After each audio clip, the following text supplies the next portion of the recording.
Bom, cadê o Eurico? Eu não tô achando ele aqui, ó.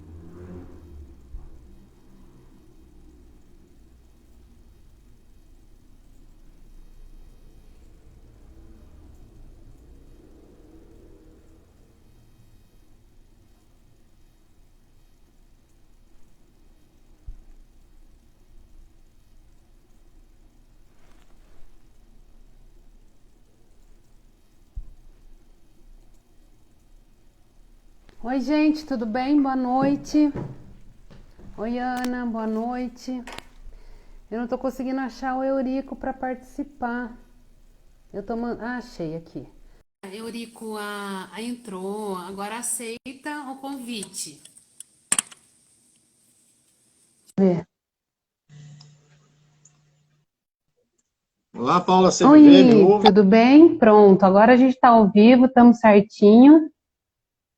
Você me ouve bem? Desculpa, te ouço bem também. Desculpa aí a confusão tecnológica, né? Eu apertei aqui todas as teclas possíveis, imagináveis, eu consegui, dessa vez conseguimos. Então, vou pedir desculpa antecipadamente para você e também para as pessoas que nos acompanham, por conta desses aparatos tecnológicos que são simples, mas de tão simples que acaba complicando a vida da gente. Exato. Muito frio aí, Eurico? Muito, muito frio. Essa noite chegamos a ter 10 graus, né? Muito frio, muito frio. De Santo Né? André. E agora estamos com 14, 15 graus. Eu não faço ideia quanto esteja aqui, mas está frio também. Robertson entrou, o pessoal está entrando, as alunas do curso de serviço social estão aqui, a nossa coordenadora do curso de serviço social, Ana Maria Sampaio. Beijo, gente, beijo a todo mundo.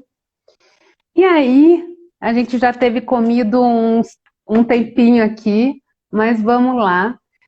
Como eu disse, essa live ela tem o intuito de ter 1 hora, né? Então, nós vamos já entrar direto no assunto.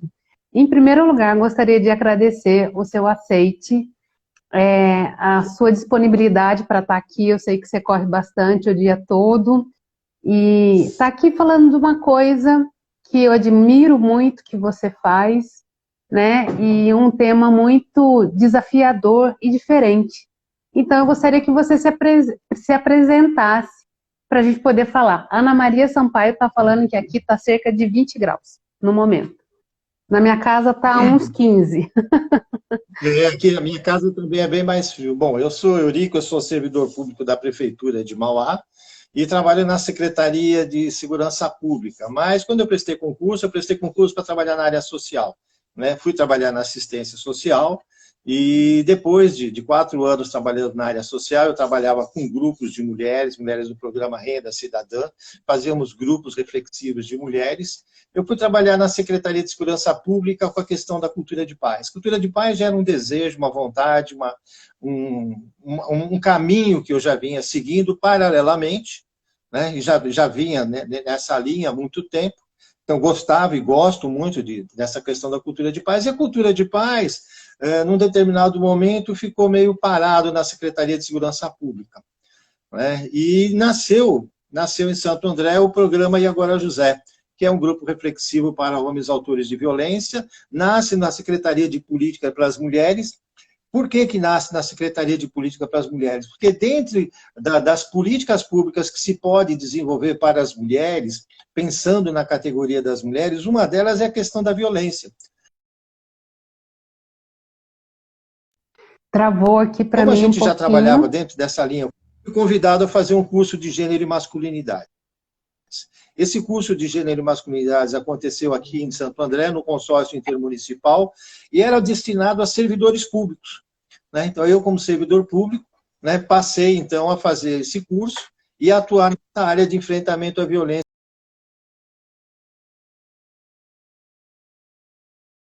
contra as mulheres. Eu já trabalhava com as mulheres em situação de vulnerabilidade social. Agora era um outro desenho, era uma outra faceta das mulheres, né? Que eram as Você mulheres em está situação de falando para violência. mim, é isso que eu estou entendendo? Você acaba se formando dentro, e esse trabalho começou dentro da Secretaria das Mulheres, é isso? Exatamente. Esse trabalho começa a ganhar força dentro da Secretaria de Políticas Públicas para as Mulheres em Santo André. E como havia no consórcio o GT Gênero, e o GT Gênero ele abarcava 7 cidades, Mauá, né, passa a ser influenciada por essa política de Santo André. E aí, GT, né, só fazendo um parênteses, GT é grupo de trabalho, é isso? Isso mesmo, né? Esses grupos de trabalho já discutiam essa questão de gênero, mas gênero, né? Quando a gente fala gênero, fica um pouco distanciado. O gênero tem a ver com mulheres? Sim, né? Tem a ver com homens e com mulheres, mas tem muito mais ligado à questão da violência. E como esse assunto nunca ficou muito bem resolvido politicamente, né? Quem que deve tratar da questão da violência? Quando é violência contra a mulher, quem que cuida? É segurança pública, é saúde, é assistência social, é o CREAS, é o CRAS, né? A mulher é público de quem? A mulher é público do serviço público, das políticas públicas. De todas Então, elas, eu vou dizer para você, criança e mulher tem esse recorte de todas elas. Desculpa te são interromper. todas elas, exatamente. A gente é que vai fazer recorte, vai picotar a mulher ou vai picotar a criança e vai colocar nas caixinhas do serviço público, da burocracia. Mas, na verdade, a mulher é uma coisa por inteiro. Então, aí a gente consegue pensar, né? Ou melhor, usando a cabeça, usando a intelectualidade, usando a racionalidade, a gente vai pensar em transversalidades. Né? É uma Sem política dúvida. pública para a mulher é uma política transversal, ou seja, ela permeia todas as áreas do saber, todas as áreas do fazer políticas públicas, do fazer serviço público. Né? E como eu como trabalho na Secretaria de Segurança Pública, é necessário que a gente tenha essa visão de 360 graus, essa visão Sem abrangente. dúvida. Sem dúvida. Mas não é esse o pensamento corrente da sociedade. Né? Não. Então, a gente precisa dialogar também com o poder público, trazer esse trabalho para o poder público, essa mentalidade para o poder público, para que a gente possa fazer, então, ampliar essa possibilidade de trabalho. Eu sou isso. Né? Sou uma pessoa, então, que trabalho na Prefeitura de Mauá, com cultura de paz, com essa visão abrangente, né? Do enfrentamento à violência, e dentre elas a violência contra a mulher. Eurico, nossa, muito bacana. Eu vou falar uma coisa para você, a gente está aqui com a Marta Arruda também, está falando boa noite. Boa noite, Marta, beijo especial para você. Eu acho que você trouxe várias informações que a gente vai explorar aí no decorrer dessa live, né? Mas a gente vai começar com o que são esses grupos reflexivos para homens, que você falou no início, e como eles funcionam. Então, o grupo reflexivo de homens, na verdade, é uma estratégia criada, né, para atender o que a lei determina, né, que é atendimento da Lei Maria da Penha, né, 11.340. A Lei Maria da Penha, ela prevê, né, o atendimento a homens agressores das mulheres, ou homens autores de violência, ou responsabilizados por algum ato de violência. Então, na verdade, grupo é uma estratégia, porque a lei ela fala programas de reeducação. Né? Programas de reeducação. Então, quando a gente fala reeducação, nós vamos reeducar o homem para o quê? Para uma vida em sociedade. Né? E aí tem algumas conotações que a gente precisa dizer, mas o homem não vive em sociedade? Não, o homem não vive em sociedade. Se o homem vivesse em sociedade, Paulo, essa é a grande corte que a gente tem que fazer. Se o homem vivesse em sociedade, né, ele entenderia o seu papel na sociedade e não praticaria atos de violência. Ele conheceria os seus deveres, os seus direitos, né, faria esse equilíbrio, né, ele faria esse equilíbrio e viveria de maneira justa. Mas como nós vivemos uma sociedade desigual, desproporcional, né, assimétrica, né, os homens entendem que, né, ao praticar determinados tipos de ações, eles consideram isso normal e não reconhecem como sendo atos de violência.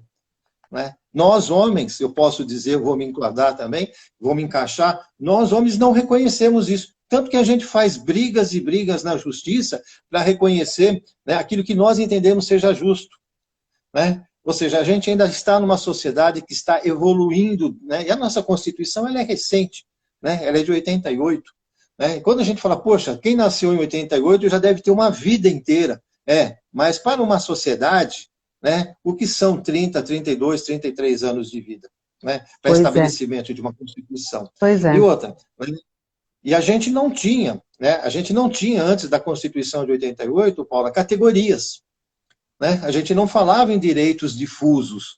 Hoje a gente fala em direitos difusos, a gente fala em direitos individuais, direitos sociais, E falamos também de direitos coletivos, ou seja, direitos difusos. E isso daí gera na cabeça dos homens, né, e da sociedade, né, uma complicação muito grande.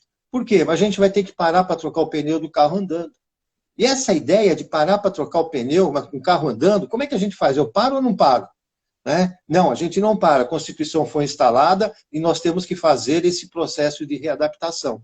Né? Tanto que depois aparece o Estatuto do Consumidor, o Estatuto da Criança e do Adolescente, depois vem o Estatuto do Idoso, depois da Igualdade Racial, né? E também a Lei Maria da Penha, que poderia ser considerado o Estatuto da Família.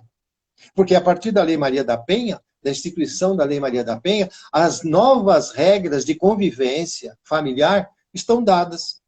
E nós não fizemos essa transição ainda. A mentalidade da sociedade ainda não fez essa transição. E nós precisamos fazer isso urgentemente. E a gente corre um sério risco de dar, por conta de hoje, de certas mentalidades retrógradas ou conservadoras, né? Na verdade, de voltarmos a antes de 88, a termos sociedades autoritárias, reforçar ainda mais a desigualdade, né? E aí a gente vai aumentar cada vez mais a violência. Então, grupos reflexivos de homens é uma estratégia que a Lei Maria da Penha traz para fazer com que os homens sejam reeducados para viver em sociedade. Muito bom. Gostei, eu acho que muito claro você trouxe, né, essa explicação para nós e deu margem aí para a gente poder fazer as próximas perguntas para clarear mais ainda o tema. Há quantos anos você trabalha com isso e como você despertou o seu interesse pelo tema? Você falou que você estava trabalhando com a cultura de paz, né? E de repente você compôs esse GT, né, de gênero, e daí foi despertando. Como é que se deu isso? Há quanto tempo? De quanto tempo para cá, Eurico? Olha, isso é recente. O Grupo Reflexivos de Homens, na nossa região, ele é recente. Ele é de 2014 para cá. Né? Já haviam alguns experimentos, já haviam algumas abordagens, já havia algum trabalho nessa linha. Sérgio Barbosa, que você conhece, nosso querido falecido amigo, né, Leandro Feitosa, também trabalhava com grupos de homens. O Flávio Urra, criador do programa E Agora José, aqui na cidade de Santo André, ele também já fazia esse trabalho com homens. Por quê? Né? Porque a gente percebia que, tanto na área do serviço social quanto em outras áreas da saúde, era muito comum se falar em saúde da mulher, saúde da família, mas e a saúde do homem? A gente sabia que para que a mulher tivesse saúde, a gente também tinha que trabalhar com a saúde do homem. E uma das questões muito interessantes que aparecia na saúde do homem são as doenças venéreas, as doenças sexualmente transmissíveis. E quando se trabalha com doença sexualmente transmissível, se procura também a redução de danos. E quando se conversa com as mulheres ou com os travestis, né, os profissionais do sexo, o que se percebe? Né? Homens que procuram as profissionais do sexo, né, e que também agem aos dois modos, de maneira violenta e de maneira carente. Eles procuram não só pela carência sexual, né, mas também uma carência afetiva. E se percebe que esses homens, quer dizer, começam a aparecer, né, no contato com essas pessoas, esses profissionais do sexo, né, a identidade desses homens, ou seja, existem na população um grupo de pessoas escondidas, né, que não aparecem em lugar nenhum e que vem sofrendo muito. E que sofrimento é esse? Carência afetiva e que não consegue se expressar afetivamente. Então, você acaba expressando de maneira violenta. E essa violência, né, antes que se leve para aquele lugar fácil de dizer que é sadomasoquismo, né, precisa ser reconhecida e precisa ser identificada. Né? Então, esses colegas, né, Leandro, Sérgio, Flávio, começaram a procurar homens, trabalhar com os homens na redução de danos, e aí começou a nascer essa estratégia de trabalhar com os homens. Mas isso depende de políticas públicas, e nem sempre existe vontade política para isso. Então, se perde muito. Então, de 2014 para cá, a Secretaria de Políticas para as Mulheres de Santo André resolveu bancar o Grupo Reflexivo de Homens e foi criado o programa E Agora José. Então, 2015 foi feito um curso, então desde 2015 a gente vem atuando nessa linha de frente, né, trabalhando Bacana. com homens autores de violência. Agora, o meu interesse, Paula, né, como é que se deu o meu interesse, como é que nasce o meu interesse? Eu já trabalhava com mulheres.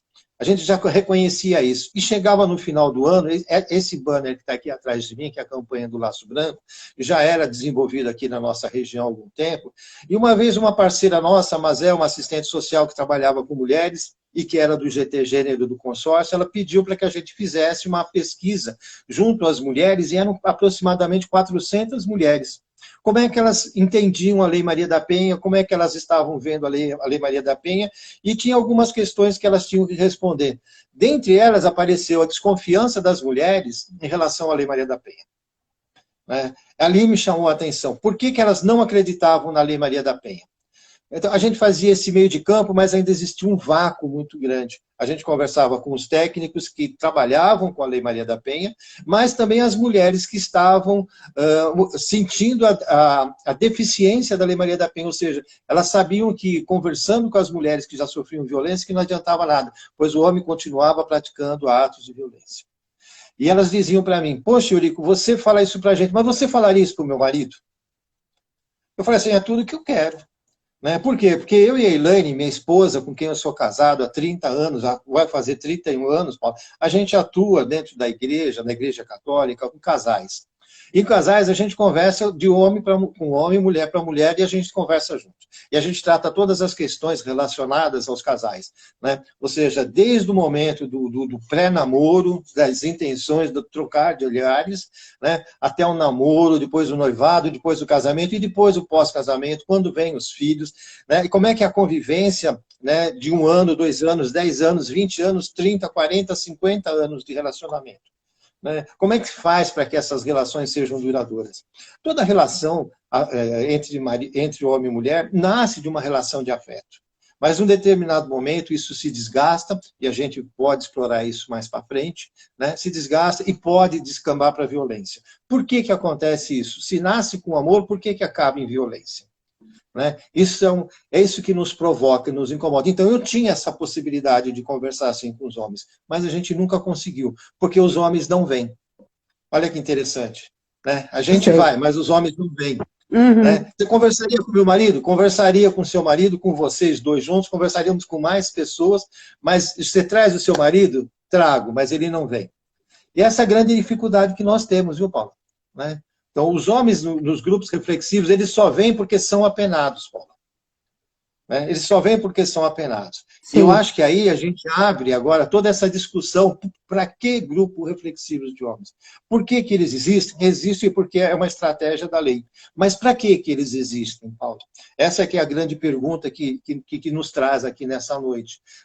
Porque nós vivemos numa sociedade desassociada, em que o tecido social está esgarçado, em que nós nos isolamos. Não vamos falar ainda de pandemia, não.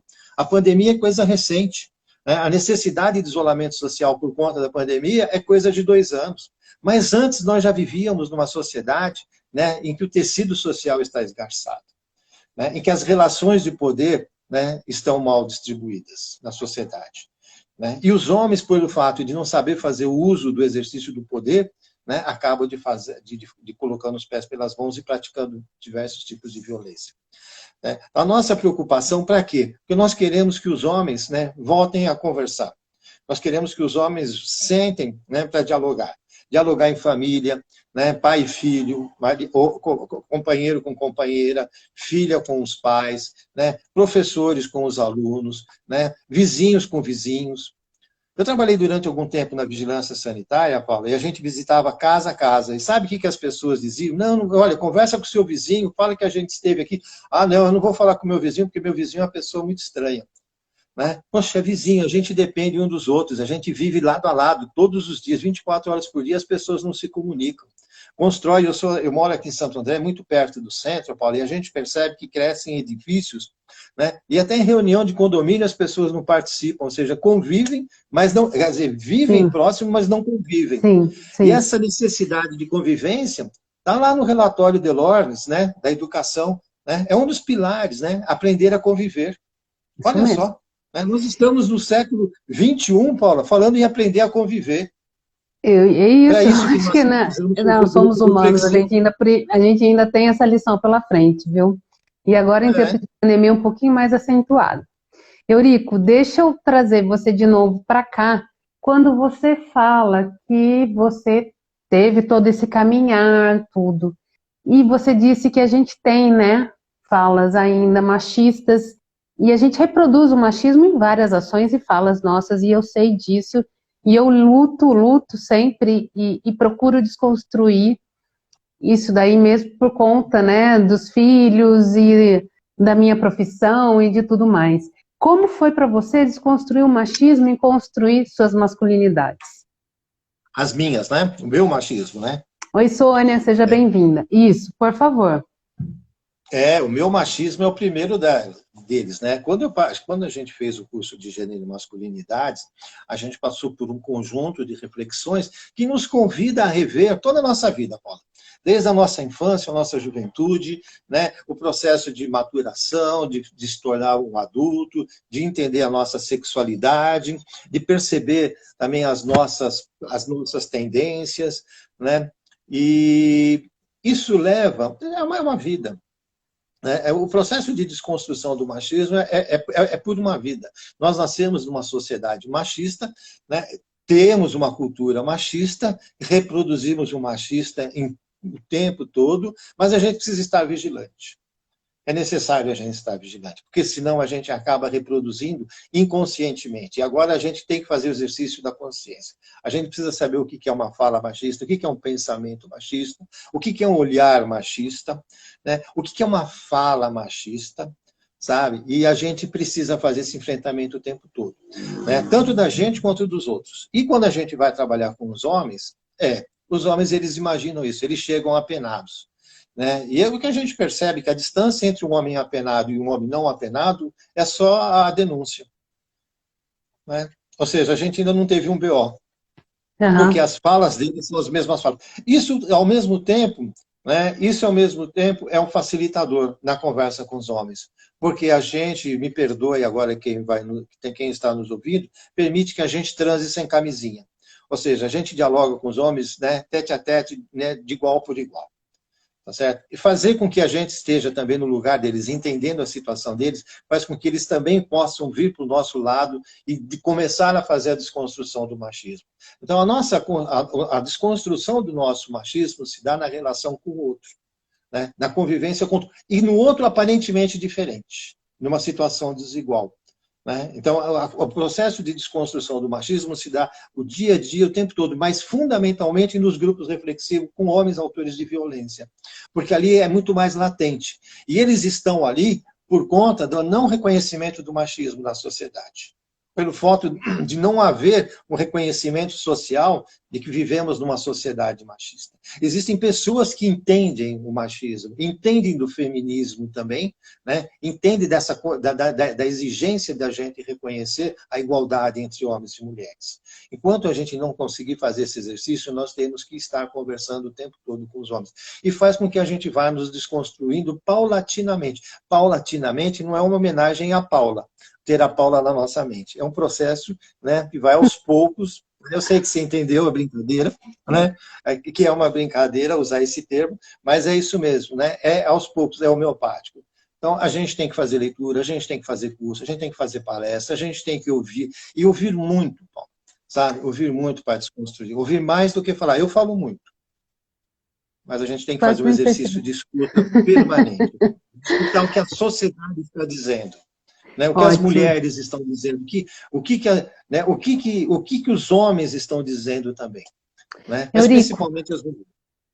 Fala para mim, quais temas esses grupos abordam? E qual tema você mais se identifica para falar, para conversar? Olha, nós trabalhamos no E Agora, José, com 20 temas.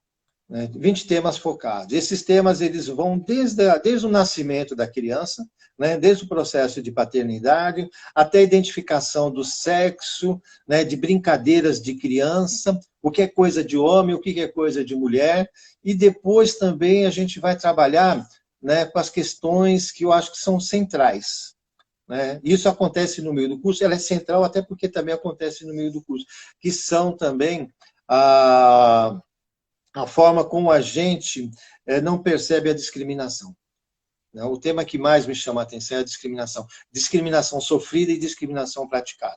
Uma coisa que a gente aprende ao longo da vida, e tecnicamente também a gente percebe isso, né, é que violência não tratada é violência reproduzida. Nenhum desses homens que chegaram no grupo no grupo reflexivo de homens, né, deixou de sofrer violência na infância. Todos eles sofreram violências na infância. E violências graves. Né, e por algum motivo, eles reproduzem essa violência. Não é só por imitação, não é só porque nasceu num ambiente violento, né? Mas a sociedade também reforça as violências, banalizando a dignidade do ser humano, banalizando a dignidade da mulher, banalizando a dignidade das meninas. Né? A dignidade, quando a gente fala de dignidade, a gente respeita, eu sou ator formado, Paulo, a gente respeita todas as formas de expressão e todas as formas de dança. Mas aquelas danças, aquelas manifestações culturais, aquelas manifestações sociais que colocam a dignidade da mulher e da menina em risco, né, tem um preço muito caro. Né? E a discriminação, Paulo, acontece contra o idoso, e hoje é um dia, né, nacional de enfrentamento à violência contra o idoso. É importante que a gente diga isso, né? Porque grande parte das violências sofridas pelos idosos, assim como grande parte das violências sofridas pelas mulheres, acontecem no ambiente familiar. Sem dúvida. E quando a gente fala no ambiente familiar, é aquele ambiente que deveria ser sagrado. E eu não falo sagrado porque é religioso. Né? É porque quando a gente acredita, né, que a gente vai repousar, que a gente vai reforçar as nossas forças, que a gente vai se construir para viver em sociedade, é onde a gente vive em violência. O tema que mais me chama a atenção é a discriminação, Paulo. Legal, muito bom, Eurico. Sofrida e praticada. Eu acho que você traz aqui um monte de reflexões, né? Essa live devia ter umas 2 horas, porque são várias questões para a gente pensar mesmo, para a gente analisar. Mas você tem sido bem didático nas respostas, então nós vamos tocar. Eu acho que você já respondeu de alguma certa forma isso, mas eu vou voltar porque eu achei interessante. Você acredita que esses grupos reflexivos são oportunidades dos homens se verem como seres em construção? Realmente, porque assim, ó, vou te traduzir mais, né? Algumas pessoas falam assim, Paula, eu não acredito nesses grupos no sentido de que você vai fazer terapia, você leva uma vida para tirar todos os seus traumas, para você conseguir desmodular mecanismos, né, de reação ou cíclicos e tal. Então, você acha que em 20 encontros o homem vai aprender que realmente ele não pode ser violento? Então, eu penso, né, e pelo que a gente já conversou, trocou e eu conheço, a resposta com você, por favor, complementa. Sim, é claro que eu acredito, né? Ele é fundamental. Quem faz esse comentário tem um fundo de verdade, né? Tem um fundo de verdade, mas nunca passou por um grupo reflexivo de homens autores de violência. Né? E eu digo isso, né? Não desacreditando dessas pessoas, porque semana passada eu conversava com um colega meu, que ele é um psicólogo que atua com psicologia, né? Com clínica, né? Em clínica, e ele fala também, né? Do tratamento breve. Os planos de saúde, né, hoje também fazem atendimento psicológico. Né? E ao fazer o atendimento psicológico, recomendam às vezes 6 sessões ou 12 sessões. E com 12 sessões, o que você pode fazer? Nada. Né? E o plano só cobre 12 sessões. Então, a gente sabe também que existe uma precariedade, né, no tratamento da saúde mental. Uhum. Né? É claro, com 20 temas a gente não resolve o problema, mas a gente ensina o beabá. E com o beabá, ele sabendo todas as vogais e todas as consoantes, ele sabendo construir as palavras, ele vai saber escutar melhor e ele vai conseguir falar melhor.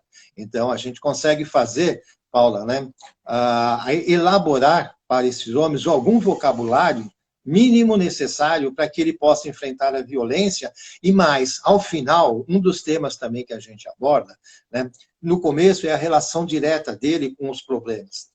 Mas no final é a relação indireta, ou seja, é uma relação ética, é um compromisso social, né? E ele passa a se colocar agora no lugar das vítimas, porque ele já se reconheceu como vítima quando ele sofreu discriminação. Agora ele entende que ele realmente é protagonista do enfrentamento à violência. Não é mais contra as mulheres, é contra a violência. É isso. Aí ele cai em si. Eu acho que vocês trazem isso e a fala é muito real, né? A pessoa, o ser não nasce violento, ele se constrói violento e ele pode desconstruir, ele aprende a violência, ele pode desaprender, né? Então, eu acho que Exatamente. vem bem nesse viés que você está colocando. No método, tem um método direto e o método indireto. E no método indireto é quando ele se reconhece como um ser social, aquilo que a gente falava no começo. Né? Por que reeducar o homem? Para ele voltar para a sociedade e agora ele vai se ver como um ser social. Ou seja, ele vai reconhecer na ética o valor da convivência social e do respeito ao outro. Isso não é imposto, isso é construído em 20 sessões. Né? São reflexões que nascem a partir deles, a gente só já traz o tema. Né? E vão buscar dentro deles os elementos necessários para corrigir ou não o que está focado, o que está desfocado. Eurico, conta para mim qual é o percentual de homens autores de violência que voltam a agredir, serem violentos, após passar por esse grupo, esses 20 encontros? Sua pergunta é delicada. Que voltam a agredir? Não, todos voltam a agredir. Né? Nenhum deles vai deixar de agredir. A mulher? Ele não vai deixar de agredir. O que ele vai ter consciência agora é que se ele for novamente denunciado, né, aí ele vai para a cadeia, ele não vai mais para grupo reflexivo. Né? Então ele tem a possibilidade agora, né, de refletir, opa, isso eu sei que eu não posso mais fazer. Né? Nós queremos que esses homens cheguem, Paula, num lugar em que eles identifiquem a violência, né, percebam como é que a violência está dada na sociedade, mas ele renuncia à violência. Aí sim, ele não vai mais ser agressor. Ele vai falar, opa, eu ia fazer uma brincadeirinha, agora não vou mais. Né? Eu ia falar, né, do corpo da mulher, já não vou mais. Né? Agora ele tem essa possibilidade de freio e de contrapeso também. O que eu vou usar no lugar disso? Em políticas públicas se fala muito nisso, né, de freios e contrapesos. Não é diferente na mente humana. Né? Agora, o que eu tenho que frear na minha língua? Né? O que eu vou frear no meu olhar? Sabe? Né? E o que eu vou colocar, né, no lugar dessas coisas? Ou o que eu preciso para contrabalancear dentro de mim, né, para que eu não pratique a violência? Se ele chegar, e é raro, né, e quando isso acontece, a gente solta fogos, o homem reconhece, eu não quero mais essa vida. Outro dia aconteceu com um homem de 70 e poucos anos no grupo. Mas a hora que ele fez isso, que ele soltou os fogos, a gente chamou a atenção de todos os homens também. Olha aí, né? A gente espera que aconteça isso com todos vocês. Né? Que a pessoa chegue aqui e declare, eu não quero mais isso, eu renunciei à violência. Às vezes não aparece com essa palavra, eu renuncio. Mas a violência ele anuncia, eu vou te pegar, hein? Ó, a violência ele anuncia. Quando ele fala para a mulher, né, ele xinga, ou seja, ele sabe anunciar. Mas se ele sabe anunciar, Paula, o X é o mesmo, ele sabe renunciar. Né? Boa. Então, agora ele tem a possibilidade, diante dele, de olhar por outro lado e dizer, opa, renuncio à violência, ou seja, não vou mais proclamar a violência. Né? É isso que nós fazemos. Nós não bebemos, não fumamos, não cheiramos, não injetamos nada nas pessoas, mas fazemos com que ela perceba, né, que ela anuncia que ela vai violência, eu vou te dar um tapa, eu vou te bater, né? Ou sou isso, ou sou aquilo. Ou seja, quando eu faço, quando eu anuncio o que vou fazer, e agora eu posso também renunciar. Né? Olha só o alcance dele. É isso, né? Eu acho que eu vi alguns indicadores e vi que, né, esses homens que passam pelos grupos, eu vi uma estatística que pouquíssimos voltam a agredir as mulheres, pelo menos fisicamente colocados, né? Então tem um percentual de sucesso, vamos colocar assim, né? De desconstrução mesmo. Então eu acho isso bacana, acho que seria legal a gente pôr um pouco de holofote nisso. Contudo, é um caminhar, agora, é um processo, né? Viu? No nosso grupo, e agora, José, nós só tivemos 2 ou 3 homens que foram reincidentes. Né? Ou seja, de quantos que região... passaram, grosseiramente falando, de quantos? Olha, de 2014 para cá já estamos em torno de 400.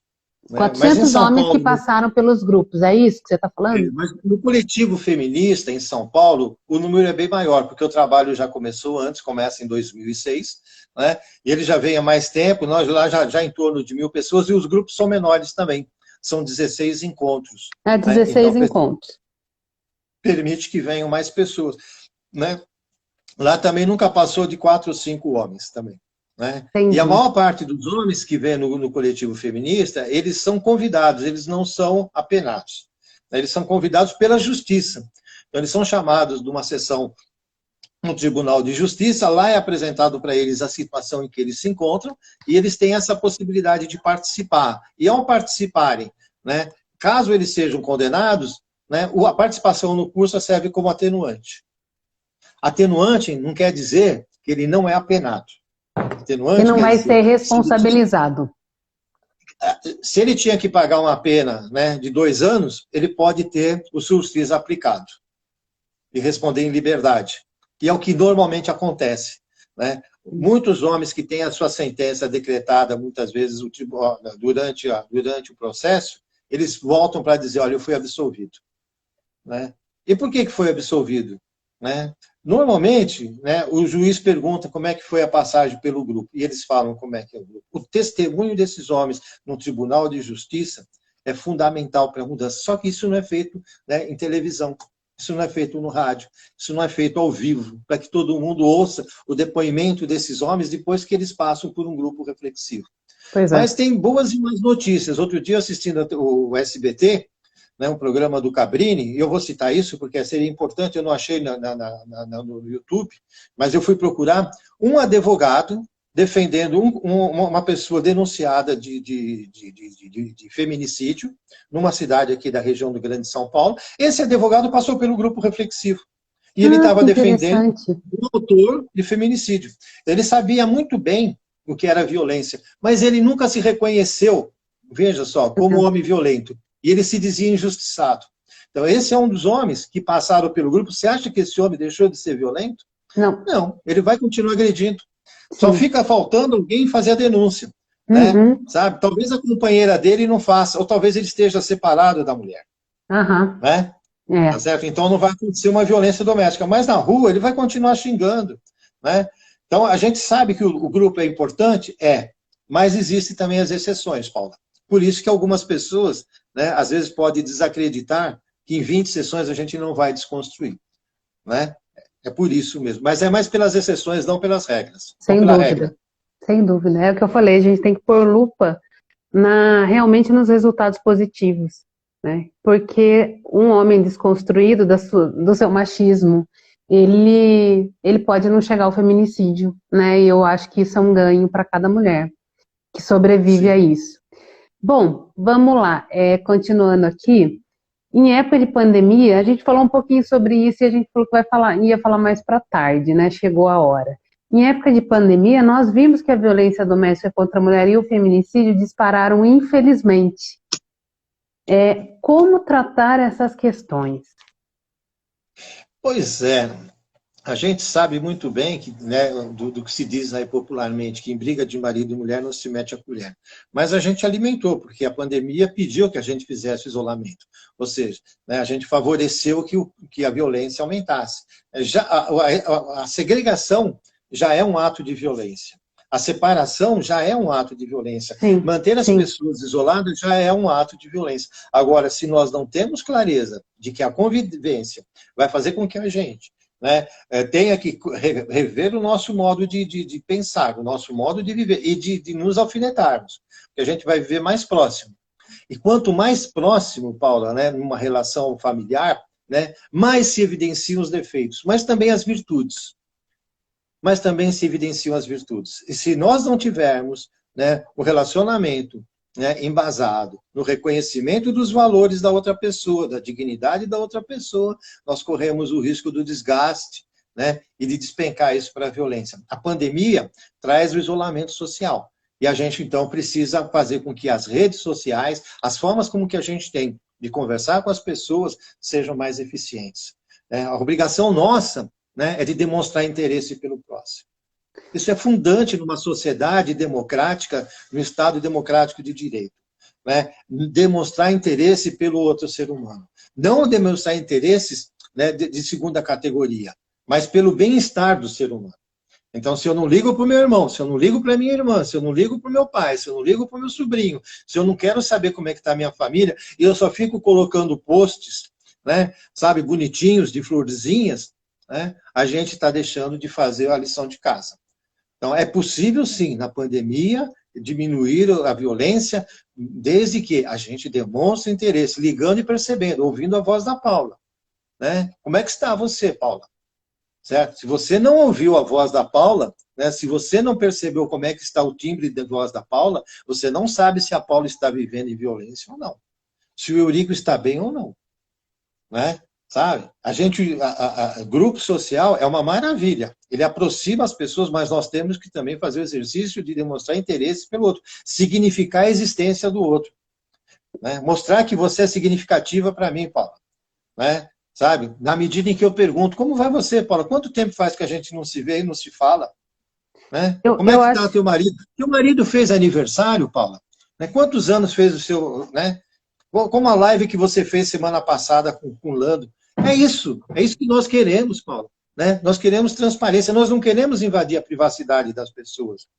Né? A gente não quer o nude das pessoas, mas nós precisamos ouvir a voz das pessoas, nós precisamos ver o brilho dos olhos das pessoas. Eurico, eu acho que é bem legal. O que você traz é a gente reafirmar a rede de apoio, aproximar a rede de apoio das pessoas, né? Estar presente de alguma forma. É que tem pessoas que com a pandemia acabaram mais isolados do que realmente a gente já vivenciou. É um cenário totalmente diferente, né? E isso propiciou que a violência se ampliasse, né? Então, coisas como... para nós mesmos profissionais, tá?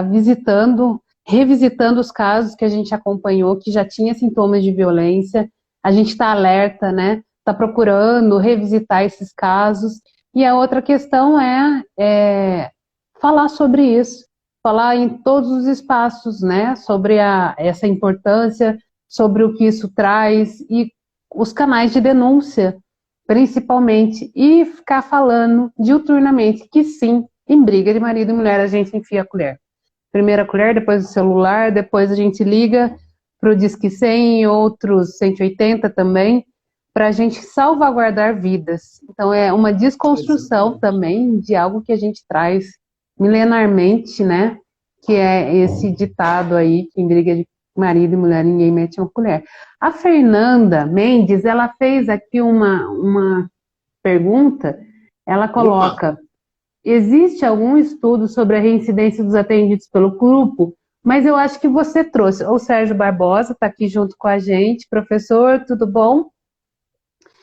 Eurico. Obrigado, Sérgio, pela sua participação, Sérgio. E eu acho que você trouxe já essa resposta falando dos grupos, tanto aí agora José, quanto o do feminino. Coletivo feminista. Coletivo feminista. É isso? Isso. Tem uma coisa que a gente fala, eu trabalho na Secretaria de Segurança Pública, e segurança pública, a Constituição é clara, ela diz isso, segurança pública é um direito social. Então, é direito tal qual, é direito à habitação, alimentação, à educação, à saúde, isso é uma coisa que a gente precisa. E também precisa, Paula, lembrar que segurança pública é responsabilidade de todos. Então, eu também faço aqui no bairro onde eu moro, né, um comunicado. Eu vou de porta em porta, de casa em casa e levo o meu boletim. Né? É um boletim simples. Né? É um boletim, você fala assim, poxa, mas nos dias atuais você faz alguma coisa impresso de forma de xerox? É um meio econômico, barato, né, viável e acessível. Ou seja, eu consigo chegar na casa de todos os meus vizinhos e levar informação para todos os meus vizinhos de que nós somos vizinhos e que nós precisamos, né, alimentar a política da boa vizinhança. Tá certo? Porque existe a possibilidade da gente chamar a polícia em caso enfim, no caso de um assalto, em caso de briga, mas a gente também precisa voltar a conviver, né? E a se relacionar. E uma das formas, né, é claro que a internet facilita isso, que as redes sociais facilitam isso, mas a gente se esqueceu de falar bom dia, de falar boa tarde para o vizinho. Né? A gente esqueceu a nossa condição humana. A solução para o problema da violência familiar, né, passa pela convivência comunitária.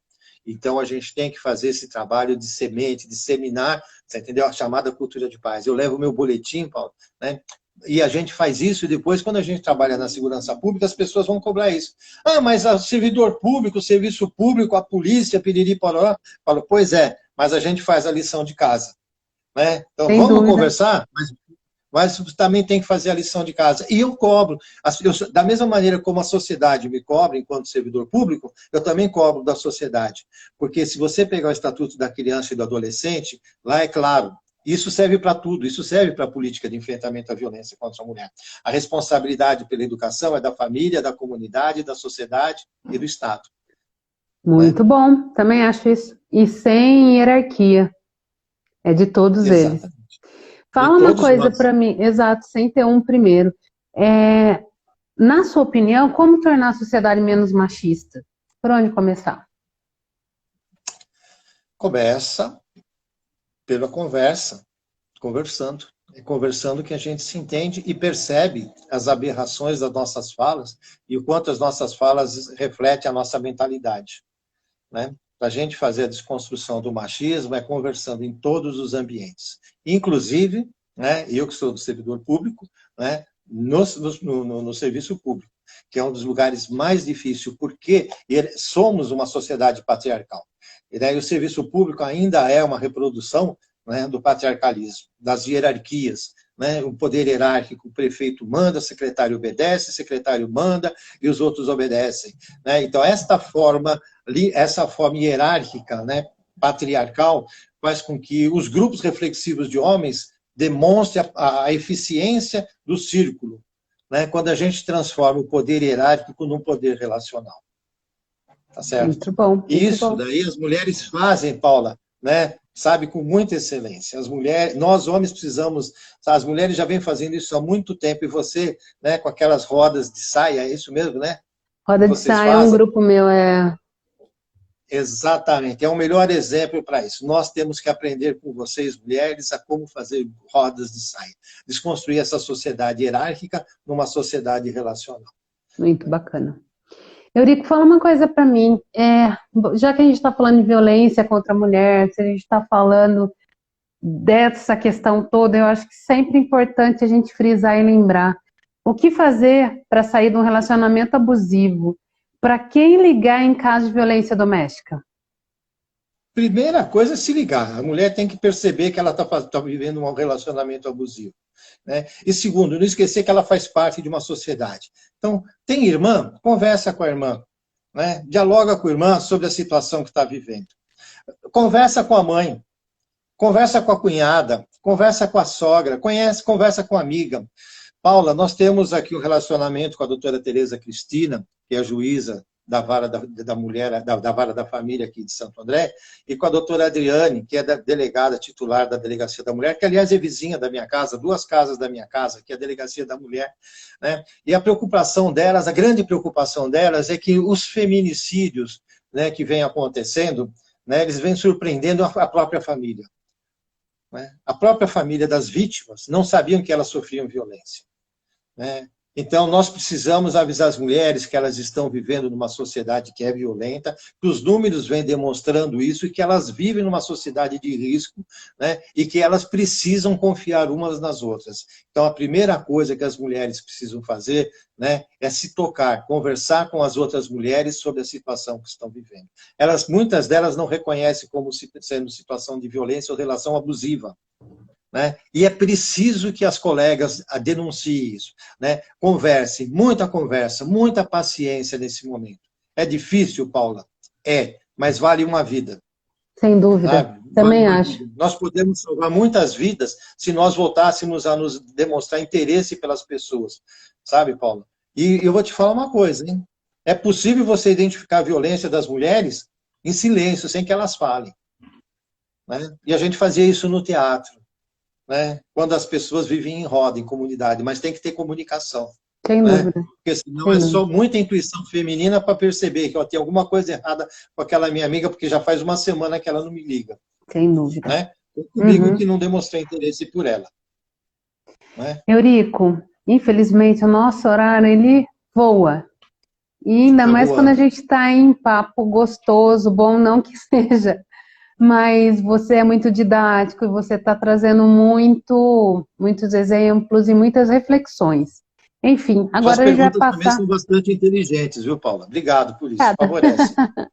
Viu? E a outra parte agora que nós vamos entrar, e é para finalizar, é para falar um pouco do Eurico. da pessoa que está aqui, que se disponibilizou, né, a estar falando um pouco sobre esse tema, que é importante. Nosso colega Ronaldo está aqui falando isso, né, parabéns pelo tema. É um tema que me desperta muita atenção, né, uma militância até na área. Quem me conhece sabe o quanto eu gostaria desse serviço aqui para a nossa cidade, para a nossa região, o quanto eu acho importante, porque é uma forma de prevenção ao feminicídio, sem sombra de dúvida. Eu acredito muito nisso. Um dia, num dos últimos feminicídios nossos aqui de Limeira, o autor de violência ele já tinha sido condenado em Bauru por ter praticado violência lá contra uma mulher. Veio para cá um novo relacionamento e acaba matando a companheira. Então, né, parece que a gente fala que são tragédias anunciadas, né? Então, eu acredito nos grupos justamente por desconstruir toda essa questão dessa violência. A Fer está trazendo parabéns, Orlando, falando que você está falando muito bem, mas agora nós vamos para a parte do Eurico. Como o Eurico está vivendo a pandemia? Olha, em princípio eu fiquei isolado pela idade, né? Eu consegui fazer o home office durante algum tempo, depois voltei a trabalhar, mas a minha família, né, minha filha, meu filho, né, exigiam que eu ficasse fazendo home office e não voltasse para o ambiente de trabalho. O ambiente de trabalho a gente também ficou isolado, né? Precisei ficar com a minha sala fechada, coloquei barreiras na entrada para que as pessoas percebessem também, né? Porque é uma Secretaria de Segurança Pública e é muito agitado o ambiente, né? Enfim, mas que as pessoas precisariam também fazer esse exercício, e como nós tivemos uma perda significativa na Secretaria, as pessoas se sensibilizaram mais, e perdemos mais, né? E continuamos perdendo servidores. Isso aí nos preocupa, mas eu fiquei isolado. Mas tem o home office, e eu consigo equilibrar. Mas sofri muito com isso, não tenha dúvida. Eu acho que estou um pouco depressivo, né? O meu estado de saúde, eu acho que se debilitou. Eu passei por cardiologista, passei por um gastrointestinal, porque eu engordei um pouco também, então minha pressão aumentou, meu estado de saúde ficou um pouco debilitado, e então acho que a gente precisaria reequilibrar. Então estou revendo toda a minha vida, né? Estou Que revendo bom. todas as possibilidades de vida, né? E voltando a fazer as coisas que eu mais gostava também. E muita gente está passando por isso, né, Eurico? Você não está sozinho. Eu tenho falado que a gente está muito à flor da pele. Isso. Todas as nossas relações, elas ficam delicadas e potencializadas. Então, força, meu amigo, né? Faça o que te faz bem, procura olhar aquela nossa máxima, né? Um passo por dia, viver o presente, É. estar junto. Na semana que vem eu vou ter a Tati Dalfré, é uma psicóloga que trabalha comigo e ela fala sobre as emoções, né? As habilidades socioemocionais. E a gente vai falar um pouco sobre sentimentos, porque é importantíssimo. E uma pessoa que, Com certeza. como você, que é sensível, que lida com sentimentos, ficar à parte, né? Apartado do mundo você sempre foi muito ativo, né? E agora está em home office também faz a gente experimentar sentimentos diferentes, né? Então, é isso, força. O que você acha importante destacar no momento atual? Ainda é a convivência, né? Nós precisamos potencializar a convivência, né? Convivência, né, com os iguais, com os diferentes, enfim, né, com tudo que está aí, sabe? Com os opressores, sabe? Com os violentos, né? Sabe? Com os criminosos. A gente precisa conversar e conviver com essas pessoas. Precisamos aprender a lidar com essas coisas. Nós temos muita dificuldade de lidar com isso. Sem dúvida. Eurico, fala uma coisa para mim, um momento calça apertada. Um fato que te fez crescer na vida, pode ter sido agora, na pandemia, ou antes disso, algo que te fez virar uma chave. Sabe, Paula, eu acho que foi quando eu fiquei. Bom, o meu casamento foi muito marcante, o nascimento dos meus filhos foi muito marcante também, mas eu estive durante algum tempo na minha vida deprimido, depressivo. Mas o que mais marcou minha vida foi um dia minha filha fazer aniversário e eu senti que eu tinha falhado como ser humano. alguma coisa eu tinha errado como ser humano e tinha deixado a sociedade me machucar muito. Ali eu tomei uma decisão na vida de que eu seria dono do meu destino. Ali nasceu novamente o Eurico. Isso foi em 1998. De lá para cá, né, eu tenho sido dono do meu destino e tenho lutado, né, contra essas emoções pesadas, sabe, muito fortes, né? Mas é um desafio muito grande. Mas aprendi que é na vida política que a gente, na vida política não partidária, é a vida social. Quando Na a gente vida fala pública. política, é a vida pública, é vivendo mesmo, saindo de casa, saindo da caverna, né, que a gente encontraria lenitivo, sabe, para a dor. Mas a dor ainda é muito grande, né? E outra coisa que marcou muito a minha vida e que eu voltei a fazer agora por conta da pandemia é plantar árvores. Eu sempre fiz isso, elas sempre fizeram bem para mim. Eu Que devo bom, a minha vida às árvores. que bom. Eu também estou cheia de planta aqui. E você Cheia de ganhou uma planta. árvore minha uma vez, É, né? tá plantada aqui. Eu vou atrás dela para ver como é que tá. A Andréia Rodovalho entrou. Valéria, beijo para vocês, queridas. Eurico, eu quero mais uma outra coisa. Em relação à pandemia ainda, bom, você trouxe isso, mas aprendeu ou desenvolveu alguma habilidade? Então, eu acho que eu aprendi que eu tenho muito mais dificuldade para aprender agora do que na minha infância. Eu fiz um MBA, né? Eu fiz um MBA e percebi que eu me deparava com cada vez mais com os mesmos problemas que eu tinha na infância. Foi uma terapia. Eu fiz o MBA, mas ao mesmo tempo foi uma terapia, porque eu revi todo o meu processo de aprendizado, né? Antes do primário, depois, no meu tempo era primário, depois do ginásio, depois do colégio, depois da faculdade, no cursinho, curso de especialização que eu fiz. Então, esse MBA me valeu muito mais por essa viagem, né, que eu pude fazer no processo de aprendizado do que propriamente do próprio aprendizado do MBA. Né, foi muito mais rico para mim nesse sentido. Foi um Né? autoaprendizado, então, né? Você desenvolveu a habilidade de autoaprendizagem. Eurico, fala uma coisa para mim. Agora nós vamos passar para a última parte, que é um bate-bola rapidinho. E é rápido, passa rápido o nosso tempo aqui, né, amiga? Eu falo que papo bom voa. Então É vamos verdade. lá. Eurico pelo Eurico, você por você, quem é? Eu sou um cara de muito valor, Paula. Teimoso, né? Sou taurino, sou teimoso, mas tenho uma fé muito grande, né, que me faz viver. Que bom, que bom. Frase favorita? Aquilo que eu vivo e que é o que eu faço, é a minha forma de ser, né, é compartilhar para integrar. Né? Eu trago isso, eu gosto de compartilhar, tenho isso por princípio, né, faço isso o tempo todo. Né, teve anos que eu compartilhei todos os livros, todos os cursos, todo o meu saber. Né, essa é a minha sina, é a minha missão de vida. Eu peguei uma Né? fase dessa sua. Eu estava dando aula, né, na faculdade que eu usei de manual que você me entregou para as minhas alunas, foi Exato. bárbaro, foi ótimo, excelente. Compartilhar para Compartilhar para integrar. integrar. Muito boa. Isso. Passatempo favorito? Continua sendo as árvores, né? Mexer com as árvores. Muito bom, Adoro. Elas muito falam bom. comigo o tempo todo. Eu também, minhas plantas ficam falando comigo o Eu, tempo inteiro, ninguém entende isso, né? eu Eu me falo que eu sou queixo as com loucas da elas, mas planta. elas falam comigo. O Cartola falava que as flores não falavam, mas as árvores falam. E falam bem, viu? Certeza. Minhas plantas também falam. Viu? E rede social, qual que você mais usa? Olha, eu uso bastante Facebook e WhatsApp, né? Mas uso também bastante e-mail, né? E, enfim, né? Tudo aquilo que eu posso. Tenho muita dificuldade com elas, porque reconheço nesse lixo eletrônico, né, o mal da sociedade humana. Né? Mas é um mal necessário. Não reconheço Uhum. isso como sendo algo benéfico, reconheço como sendo um mal necessário. Né? Nós não vivemos sem, né? Mas precisamos dar conta do lixo eletrônico também. É É uma coisa, isso. a gente não tem solução para isso. Um filme que te marcou? Filme marcante, Feitiço do Tempo.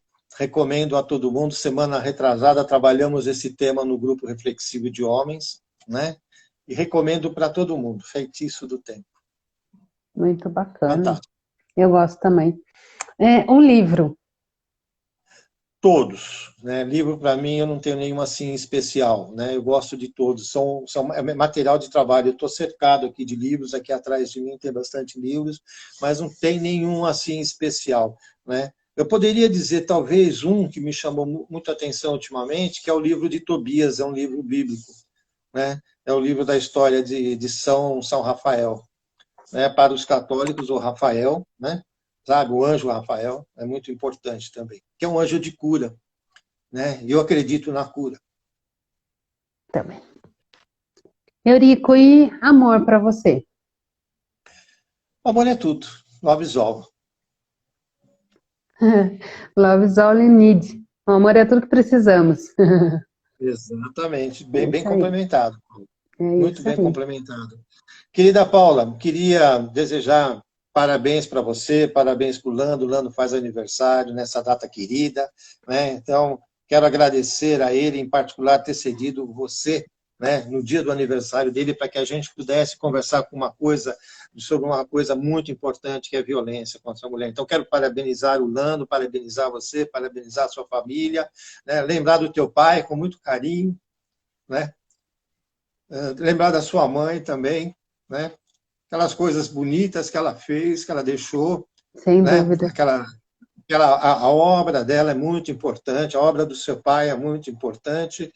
E, enfim, quero agradecer muito de estar conversando. A gente está unindo, né, a região do Grande ABC com a região de Limeira. Enfim, né, eu acho que chegamos aonde a gente queria. Eu divulguei essa live para toda a sociedade aqui de Santo André, para toda a sociedade de Mauá. Esperava que todas essas pessoas nos acompanhassem também, porque é uma oportunidade rara da gente falar de duas cidades distantes, mas estamos unidos, né? Unidos para a gente fazer esse enfrentamento. E precisamos disso. Sérgio Barbosa é um testemunho do trabalho, né? O Flávio Urra também são os pioneiros nesse trabalho. O Leandro era um pioneiro nesse trabalho. E a gente consegue hoje, através da rede social, falar com o mundo.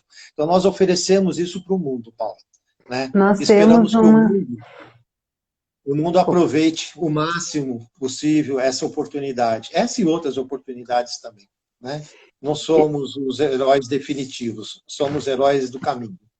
Eurico, agradecer todo mundo que participou dessa live, né? A gente teve várias pessoas passando por aqui.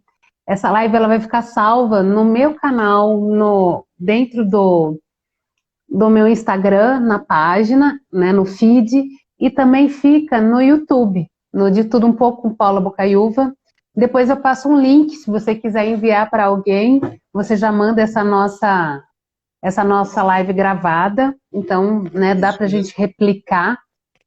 Pela experiência que eu tenho, às vezes as pessoas não conseguem na hora estar com a gente, mas depois elas ficam assistindo e o vídeo viraliza e várias visualizações, o vídeo. Então, às vezes as pessoas não puderam estar aqui com a gente, mas vão estar. E a outra questão é, se tiverem dúvida, eu marco você, Eurico, dentro da minha página, no meu feed, no Instagram. Se alguém quiser deixar uma pergunta para o Eurico, pode deixar aqui, ele vai ver, e se ele não ver, eu dou um cutucão nele e mostro. Agradecer a sua participação, Eurico, que foi tão rica, que foi tão boa. E seu trabalho, né, a gente está aqui com uma pessoa que está participando, escreveu, Eurico faz um trabalho muito importante, eu também acho. Ela está escrito mfat.jf. Sou de São Paulo, que saudade do Leandro. Entre outras pessoas. Agradecer a participação de todo mundo, a sua participação especial, mandar um beijo para a Elaine, para sua esposa, né, para sua família também. E agradecer de novo você estar aqui nesse espaço, agregando conhecimento, trocando aprendizado com a gente, né, trocando vida, e agradecer de coração o seu tempo aqui. Muito obrigada. Eu também agradeço, mandar um abraço para a Fátima, grande colega nossa lá do Tribunal de Justiça de São Paulo, companheiraça nossa, né, grande amiga do Leandro, né, não tenha dúvida. Fátima, né, a gente conhece a sua história, obrigado pela sua presença. E também quero agradecer mais uma vez você, Paula, todo o pessoal de Limeira, que sempre nos acolheu, sempre nos tratou muito bem, né? E essa acho que é o segredo né, que a gente precisa, né, dessa convivência. Voltem sempre para a região do ABC também, serão sempre bem recebidos, vocês que já fizeram diversas visitas para a gente, tá certo? Estaremos reinaugurando o CRH agora, em agosto, né, estamos lançando um curso para homens, autores, para funcionários públicos, para trabalharem como facilitadores também, tá certo? Né, o E Agora José vem desenvolvendo o curso aos sábados, enfim, a gente não para. Né? A gente continua, e cutucando também todas as prefeituras para que todos os prefeitos se sensibilizem para essa causa, é fundamental, né, o enfrentamento à violência. Né? Não só contra a mulher, contra a criança, contra o idoso, contra a pessoa de cor, contra a população LGBT, enfim, nós precisamos fazer enfrentamento à violência. Homens e mulheres trabalhando pelo fim da violência. Isso Né? mesmo. E nós estamos aqui dando exemplo. Nós fizemos a lição de casa, Paula. Isso mesmo. Muito obrigada de novo, um grande beijo. Até semana que vem. Beijo. Um abraço, obrigada. Até a próxima. Valeu. Valeu.